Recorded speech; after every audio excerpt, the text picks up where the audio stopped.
Good morning all of you. Myself Dr. H.S. Yadav. आज अपन BSc part second year का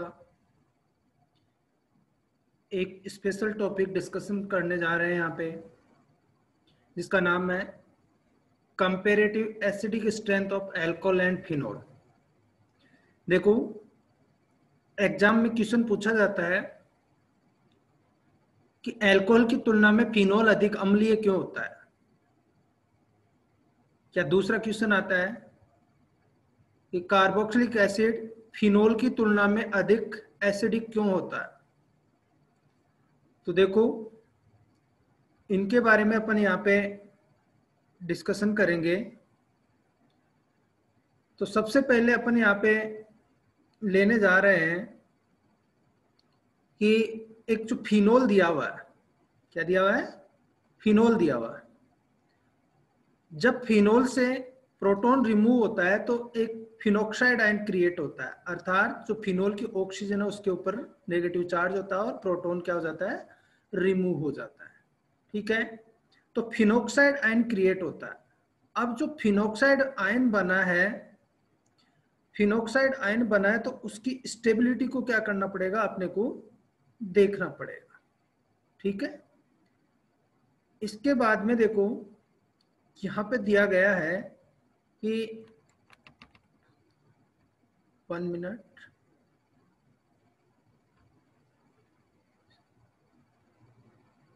resonance stabilization of phenoxide ion. जो phenoxide ion create हुआ है उसकी stability के आधार पे यह एसिडिक नेचर शो करता है. तो देखो, जो फिनोक्साइड आयन है उसमें रेजोनेटिंग स्ट्रक्चर देखते हैं अपन. तो यहाँ पे जैसे फिनोक्साइड आयन में नेगेटिव चार्ज आया है, वो कहाँ पे जाएगा, यहाँ पे. और यहाँ वाला जो डबल बॉन्ड है इसमें एरोमेटिक रिंग में, वो यहाँ शिफ्ट होगा, अर्थात इस कार्बन पे नेगेटिव चार्ज आ जाएगा. देखो सेकंड स्ट्रक्चर में यहाँ पे फिर इस कार्बन पे नेगेटिव, फिर रेजोनेंस होगा, आगे इस कार्बन पे नेगेटिव चार्ज, और फिर लास्ट में वापस ऑक्सीजन पे नेगेटिव चार्ज. ओवरऑल इसका जो संकृत रेजोनेटिंग स्ट्रक्चर देखते हैं तो नेगेटिव चार्ज ऑक्सीजन के अलावा कार्बन पे भी जाता है. ठीक है, तो इस रेजोनेटिंग स्ट्रक्चर के कारण से क्या होता है, यह स्टेबिलिटी प्राप्त करता है. अर्थात देखो यहाँ पे लिखा हुआ है negative charge spread over benzene ring, अर्थात जो टोटल बेंजीन रिंग है उसके ऊपर नेगेटिव चार्ज स्प्रेड होता है. दूसरा दिया गया है डिलोकलाइजेशन ऑफ नेगेटिव चार्ज. तो जो नेगेटिव चार्ज है उसका क्या हो रहा है, विस्थानीकरण हो रहा है.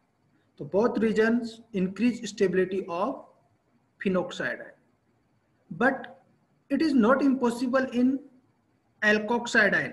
अर्थात एल्कोहल का फॉर्मूला ROH होता है. अब वहां से क्या होता है कि जब प्रोटॉन रिमूव हो जाता है तो एल्कोक्साइड आयन बनता है.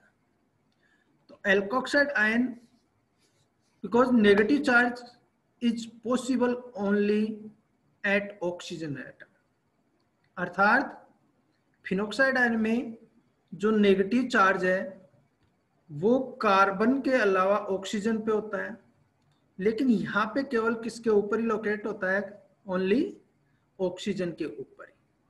तो इसका डिलोकलाइजेशन नहीं होता है, तो इसी कारण से यह स्थायित्व प्राप्त नहीं कर पाता है.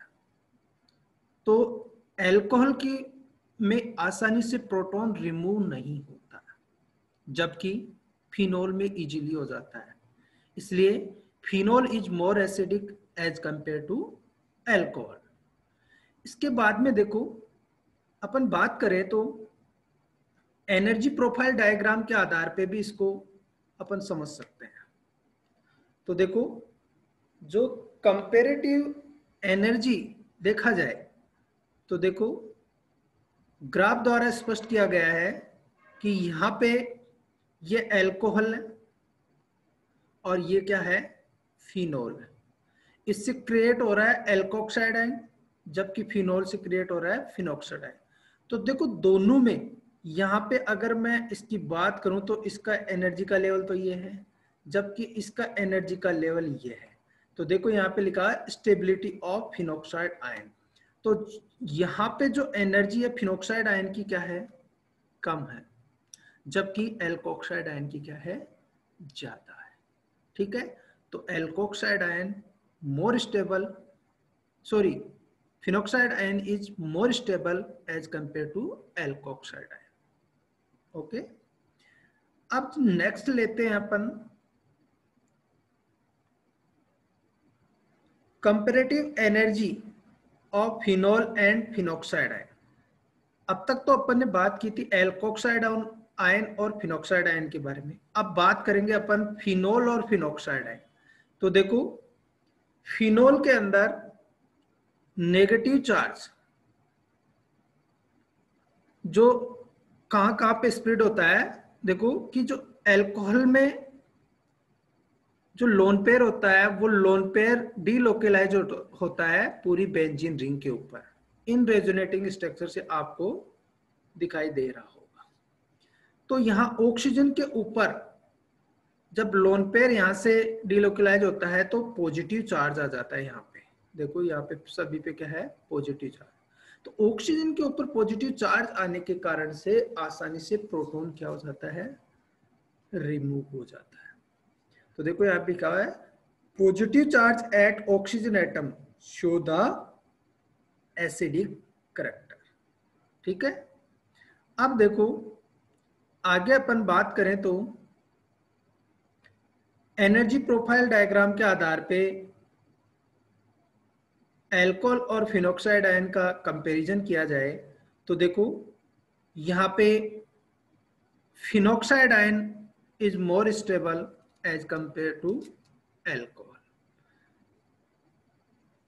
तो इस आधार पे देखा जाए ना तो फिनोल आसानी से क्या करता है, प्रोटॉन रिमूव करता है। ठीक है, अब देखो इसके बाद में अपन बात करें तो जो नेक्स्ट मैंने क्वेश्चन बताया था उस आधार पे कार्बोक्सिलिक एसिड और फिनोल में कंपैरिजन देखा जाए। देखो एसिडिक स्ट्रेंथ देखा जाए तो carboxylic acid is more acidic as compare to phenol.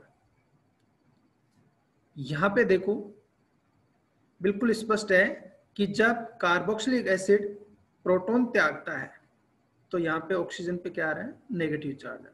अब ये नेगेटिव चार्ज क्या दर्शाता है, रेजोनेंस दर्शाता है। जैसे ये यहाँ आएगा और ये यहाँ पे जाएगा। ठीक है, वापस ये यहाँ पे आएगा और ये यहाँ डबल बॉन्ड हो जाएगा, वो वापस क्या हो जाएगा, सिंगल। तो केवल एक सेम एटम ओनली ऑक्सीजन, तो negative charge delocalise only more electron negative oxygen atom. तो नेगेटिव चार्ज ज्यादा विद्युत ऋणी परमाणु पर ही क्या हो रहा है, डीलोकलाइज हो रहा है। जबकि इधर बात करें फिनोल में प्रोटॉन रिमूव होने के कारण से फिनोक्साइड आयन बना है ना, तो इसमें नेगेटिव चार्ज यहाँ पे जो बेंजीन का जो कार्बन है उस पे भी स्प्रेड होता है, डीलोकलाइज्ड होता है। ठीक है, तो ऑक्सीजन के अलावा किस पे हो रहा है, कार्बन पे भी हो रहा है।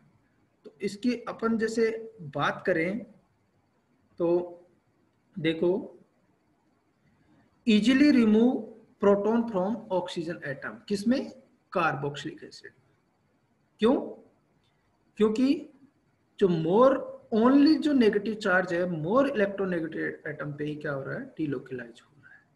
ठीक है, तो बच्चों आज अपन ने डिस्कशन किया कि एल्कोहल की तुलना में फिनोल ज्यादा एसिडिक है और फिनोल की तुलना में कार्बोक्सिलिक एसिड मोर एसिडिक है। Thank you.